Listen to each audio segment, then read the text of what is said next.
Assalamualaikum warahmatullahi wabarakatuh. Berjumpa lagi saudara-saudara di Rakyat Berpikir. Teman-teman semuanya, sebagaimana Presiden Joko Widodo telah lengser dari jabatannya dan kini 2 hari masa pemerintahan presiden baru kita, Presiden Prabowo Subianto. Dengan berakhirnya masa jabatan Presiden Joko Widodo tentunya meninggalkan berbagai masalah-masalah, dan juga di akhir masa jabatan pula meninggalkan kesedihan-kesedihan para menteri Pak Joko Widodo dan juga wakil presidennya Pak Kiai Ma'ruf Amin. Sebagaimana di sini kita lebih menyoroti kata demi kata yang disampaikan oleh Pak Ma'ruf atau wakil presiden dalam acara perpisahan mereka, yang mengeluarkan kata-kata yang sangat menunjukkan keadaan di akhir masa jabatan Pak Joko Widodo itu sendiri. Beliau sangat menyindir saudara-saudara sekalian.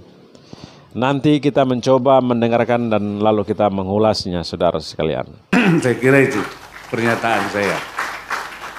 Oleh karena itu saya perpisahan saya sekali lagi menyampaikan terima kasih. Wakil Presiden bersama dan mohon maaf jajarannya.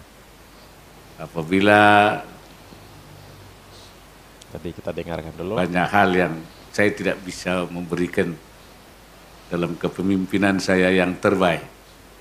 Ya, saya sangat terbatas tentu sesuai dengan kemampuan yang Allah berikan kepada saya.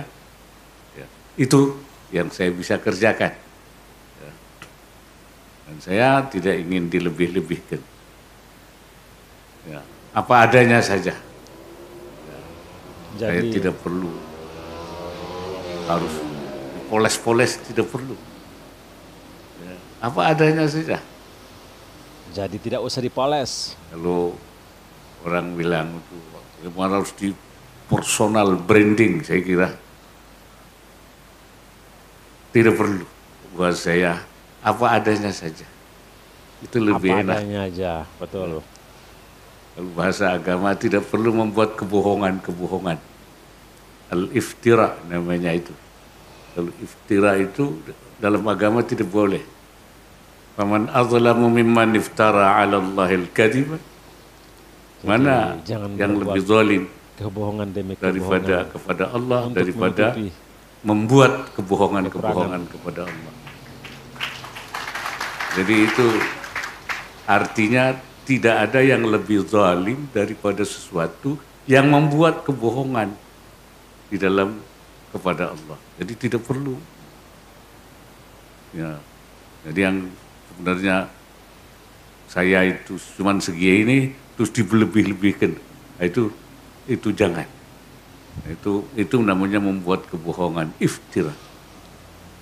Apa namanya lah, apa personal branding, apalah pokoknya saya tidak tahu. Artinya apa adanya saja. Jadi ini saya senang sekali karena kita bisa menyajikan apa yang kita bisa dan kita tidak usah khawatir kalau kita tidak bilang kenapa tidak begini, tidak begini. Ya memang kalau memang tidak bisa itu ya seperti itu. Ya tidak perlu kita mengatakan. Jangan menutupi kebohongan demi kebohongan. Sesuatu yang melebihi keadaan. Itu saya kira yang saya harapkan. Itu sebenarnya yang disampaikan oleh Wakil Presiden atau mantan Wakil Presiden Pak Ma'ruf Amin. Beliau sampaikan tidak usah dipoles di akhir masa jabatannya. Tidak usah dibuat kebohongan-kebohongan untuk menutupi kekurangan sehingga terlihat wah, sehingga harus membuat kebohongan. Jadi beliau sampaikan apa adanya, mending jadi apa adanya karena itu perbuatan dosa. Jadi melihat statement dari Wakil Presiden dari Pak Joko Widodo ini salah satu pasti beliau tahu keadaan yang terjadi di akhir masa jabatan presiden. Karena beliau sangat tahu, dengan itu beliau mengakhiri masa jabatannya, memohon maaf dengan mengeluarkan statement-statement seperti ini.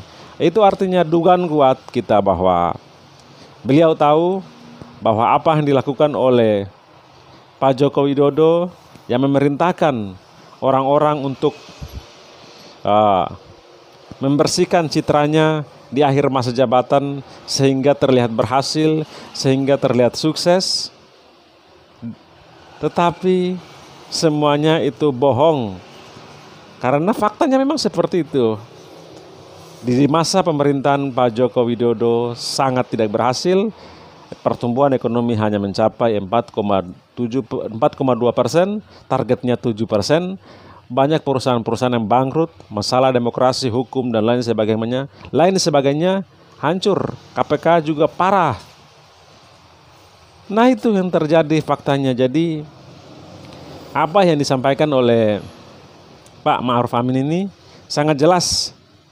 Dan beliau sangat tahu sehingga menyampaikan seperti itu dengan mengeluarkan statement-statement yang mengarah atau menyindir keadaan yang terjadi sebenarnya dengan di akhir masa jabatan Pak Joko Widodo penuh dengan kepalsuan, pencitraan, dan lain sebagainya. Salah satu berita yang tidak kalah penting, ternyata Fahri Hamzah hanya sebagai wakil menteri. Karena kita melihat beliau ini lebih pantas jadi menteri, tetapi beliau akhirnya menjadi wakil menteri dan menterinya adalah Pak Mu'aral Sirait. Melihat dari profil antara kedua tokoh ini rasa-rasanya seperti dalam Kementerian Perumahan dan Kawasan Pemukiman ini, rasa-rasanya seperti ada dua matahari dalam kementerian tersebut. Karena kita melihat kedua tokoh ini yang lebih menonjol adalah Fahri Hamzah. Karena kita melihat karir antara mereka berdua ini sebagaimana menterinya Pak Mu'arar Sirait ini.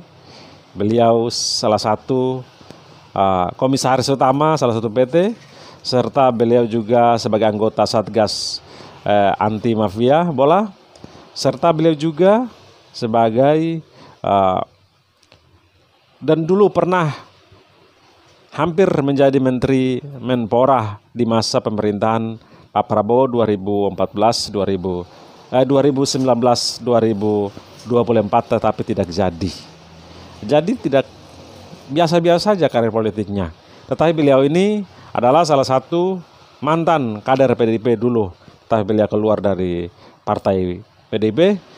Sedangkan Fahri Hamzah ini kita ketahui beliau sangat vokal, selalu hadir di publik, menyampaikan gagasan-gagasan bangsa dan lain sebagainya, masalah demokrasi, dan karir akhir dari masa jabatannya yaitu sebagai Wakil Ketua DPR tahun 2014-2019.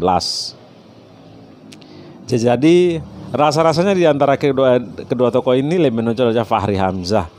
Jadi bisa dikatakan kementerian ini seperti rasa-rasanya ada dua matahari yang menyinari kementerian tersebut.